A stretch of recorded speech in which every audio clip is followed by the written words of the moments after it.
be perfect. I'm so sorry. I'm sorry, Mr. Election Commission. You must know, and Home Minister, how the women journalists are being heckled by BJP workers also in every rally. Please take care and tell your people to control your gundas. दीदी बाहर हंगामा होता रहा, जो central post थी वो चुप रही है आज। तो आप पूछो ना, वो क्या करेगा बेचारा? वो लोग तो सेंट्रल फोर्सेस है, हम उसको लिए हम I am proud of them, हम उसको हमारा ब्रदर सिस्टर मानते हैं। लेकिन वो तो होम मिनिस्टर इंस्ट्रक्शन दिया है। क्यों इलेक्शन कमीशन होम मिनिस्टर का इंस्ट्रक्शन सुनेगा? और इलेक्शन का अंदर में अगर वो साउटिंग स्लोगन चले, पब्लिक को गांव से नहीं आने दे, तो किसका गलती है? इलेक्शन कमीशन को इसको बैड रिजल्ट नहीं हो रहा है, इलेक्शन कमीशन का बैड नेम नहीं हो रहा है। हम तो चाहते हैं इलेक्शन फ्री एंड फेयर हो। हम सेशन का टाइम में देखा, हम सेशन का टाइम में देखा, हम कुरैशी का टाइम में देखा, हम और भी बहुत सारे था जो इलेक्शन कमीशन सबको देखा। ऐसा खराब इलेक्शन हम कभी नहीं देखा।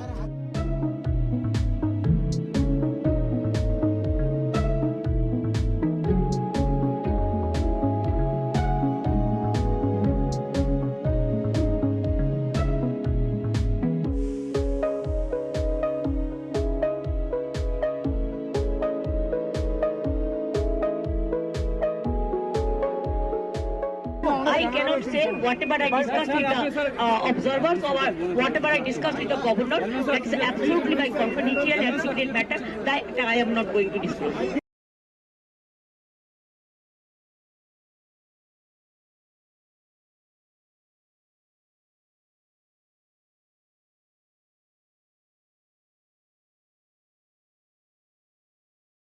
मुझे बताते हुए बहुत हर्ष हो रहा है कि भारतीय रेलवे ने अपने सभी रिकॉर्ड ध्वस्त करते हुए इस बार हाईएस्ट एवर लोडिंग प्राप्त की है। पिछले साल जो हमारी लोडिंग थी करीब 1209 मिलियन टन करीब हमने किए थे, और इस बार 31 मार्च तक इस फाइनेंशियल ईयर 2020-21 में हमने 1232.63 मिलियन टन की लोडिंग अचीव कर ली है।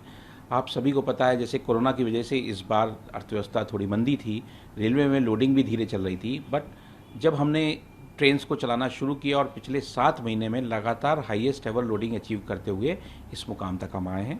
पिछले सालों में हमने 2019-20 में हमने 1,13,897 करोड़ फ्रेट की अर्निंग थी, और इस साल वो 1,17,386 करोड़ की फ्रेट अर्निंग की है। ये जो अर्निंग हुई है मेनली इसके लिए बहुत ज़्यादा मार्केटिंग एफर्ट्स हमारी टीम ने किए हैं। भारतीय रेल की बिजनेस डेवलपमेंट यूनिट्स की स्थापना हमने की थी, जिससे हमारे जो अधिकारी डिवीजन स्तर पे उन्हें लगातार हमारे कस्टमर्स के साथ इंटरेक्ट करते रहे और उन्होंने बिजनेस अपॉर्चुनिटीज़ को अवेल किया। हमने एफिशिएंसी में बहुत ज़्यादा सुधार किया। जो पहले हमारी फ्रेट ट्रेन्स जो कि करीब लगभग 25 किलोमीटर की गति से चलती थी, उनकी एवरेज स्पीड अब जाके 50 के करीब आ गई, जिससे हमारा ट्रांजिट टाइम कम हुआ, वैगन्स का टर्न अराउंड टाइम कम हुआ, अवेलेबिलिटी ऑफ वैगन्स हमारे कस्टमर्स जैसे कोल, फर्टिलाइजर, क्लिंकर, फूड ग्रेन इसके होते हैं उनके लिए हुई, और जिसकी वजह से इसको हम अचीव कर पाए। जो हमने लोडिंग अचीव की है उसमें हमने मुख्यतः पिग आयरन और फिनिश स्टील, सीमेंट, क्लिंकर, और सबसे ज़्यादा लोडिंग जो हमने है फूड ग्रेन में अचीव की है। फूड ग्रेन की लोडिंग इसलिए भी बहुत विशेष है क्योंकि फूड ग्रेन को कोरोना के समय हमने कम से कम समय में पंजाब और हरियाणा एरिया से उठा के देश के विभिन्न क्षेत्रों में हम लेके गए थे।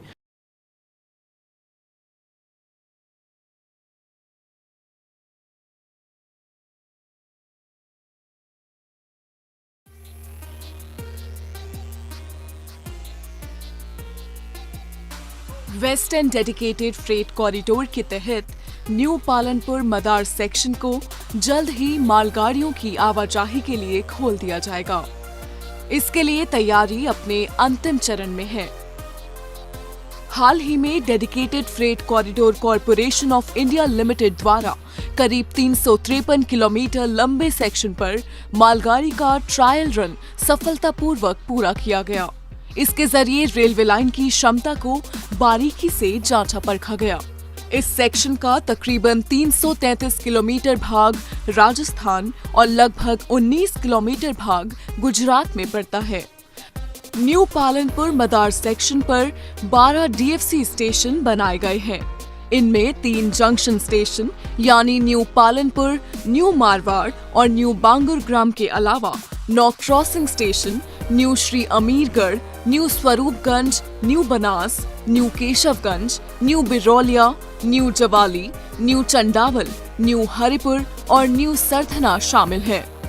वहीं इस खंड में 98 प्रमुख पुल, 531 छोटे पुल, 2 rail flyover, 136 road under bridge और 4 रोड ओवर ब्रिज बनकर पूरी तरह तैयार हैं, जबकि 10 आरओबी पर कार्य तेजी से किया जा रहा है।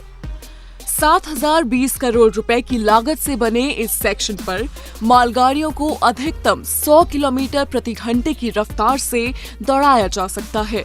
यही नहीं, लंबी और डबल स्टैक कंटेनर ट्रेनों को भी इन ट्रैक्स पर आसानी से चलाया जा सकता है।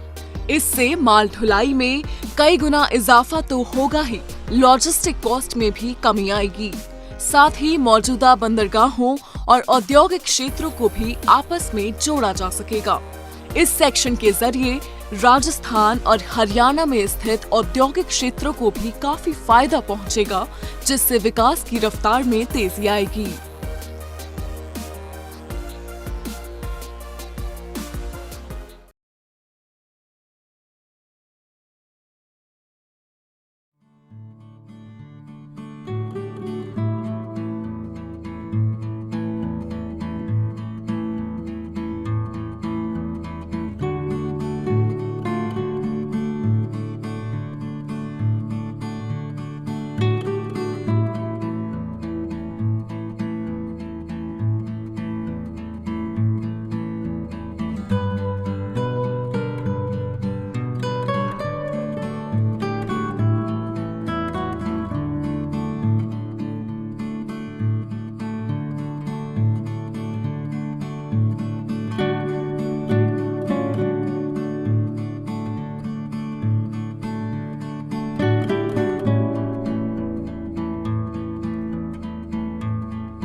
Subscribe now and press the bell icon.